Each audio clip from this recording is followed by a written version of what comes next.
2021년 10월 12일 이슈체크입니다.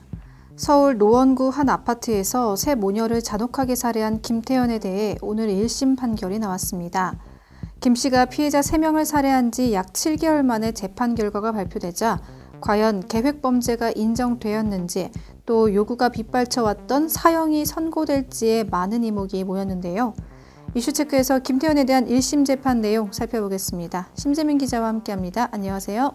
네, 안녕하십니까? 오늘 새 모녀를 잔혹하게 살해한 김태현에 대한 1심 결과 좀 정리해 주시죠.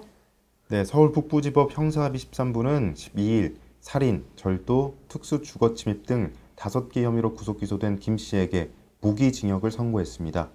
앞서 검찰은 지난달 13일 열린 김 씨에 대한 결심 공판에서 피고인에게 극형 외에는 다른 형을 고려할 여지가 없다며 법정 최고형인 사형을 구형한다고 밝힌 바 있는데요. 또한 청와대 국민청원 등에서 많은 여론이 김 씨에 대한 사형 선고를 요구해왔기 때문에 재판부의 1심 판결에 아쉽다는 반응이 이어지고 있습니다.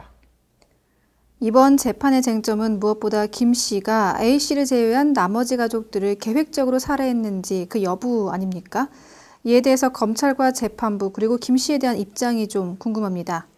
네, 우선 검찰은 김 씨가 A 씨의 퇴근 수시간 전부터 피해자 집을 찾아왔으며 무방비 상태였던 동생을 찌르고 뒤이어 들어온 어머니까지 곧바로 살해한 점을 들어 그가 A씨 가족을 살해할 계획을 세웠다고 봤습니다.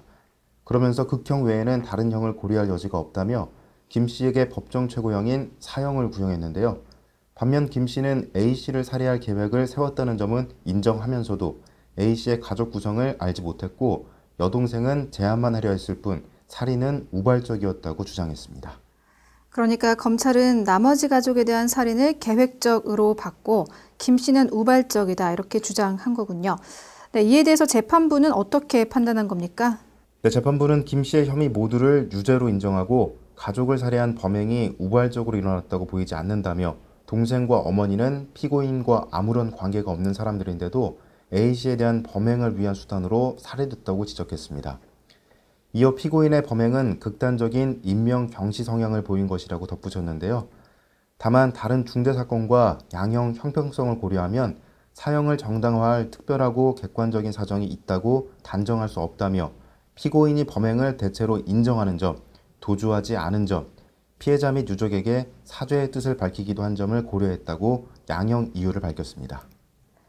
청와대 국민청원도 그렇고 이 잔혹한 수법에 새 모녀를 살해했다는 점에서 사형 요구가 빗발쳤습니다. 그렇기 때문에 재판부의 1심 판결에 좀 아쉬움이 나오고 있는 상황인데 이러한 류의 잔혹 범죄에 대한 사형 요구가 많은데 최근 사형이 선고된 사례가 있을까요? 네, 최근 사형 선고 사례를 보면 중학생 딸의 친구를 성추행하고 살해한 어금니 아빠 이영학이 2018년 2월 1심에서 사형을 선고받았습니다.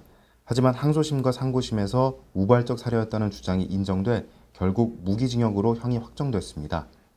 또 경남 진주에서 아파트에 불을 지르고 흉기 난동을 벌여 22명의 사상자를 낸 안인득도 2019년 11월 1심에서 사형을 선고받았습니다. 하지만 상고심에서 심신미약 상태가 인정돼 무기징역으로 감형된 바 있는데요. 김 씨 역시 1심에서 사형이 선고되더라도 항소심에서 감경될 것이라는 예견이 많았는데 1심에서조차 무기징역 선고가 내려진 상황이라 많은 아쉬움이 이어지고 있습니다. 네, 또 이번 재판에서 강화된 스토킹 범죄 처벌이 적용될지 이것도 관심사였는데 어떻게 됐습니까? 네, 김 씨에게 적용된 혐의에서 스토킹 범죄의 처벌 등에 관한 법률은 제외됐습니다. 수사기관은 김 씨가 A 씨의 의사에 반해 집 앞에 찾아가고 계속 연락한 행위가 스토킹 범죄에 해당한다고 봤으나 이 법은 이달 21일부터 시행될 예정이라 스토킹 처벌법이 아닌 경범죄 처벌법이 적용됐습니다. 네, 사회적 공분을 샀던 새 모녀를 잔혹하게 살해한 김태현에 대한 1심 재판에서 무기징역이 선고됐습니다. 판결 선고 이후 방청석에서 선고를 듣던 유족은 사형해야 한다. 사람을 더 죽이면 사형인가 내가 죽겠다. 재판장님 절규합니다. 라며 탄식했다고 전해집니다. 이 사건으로 인해 사형제도가 또다시 도마 위에 오를 것으로 보입니다. 이상 이슈체크였습니다.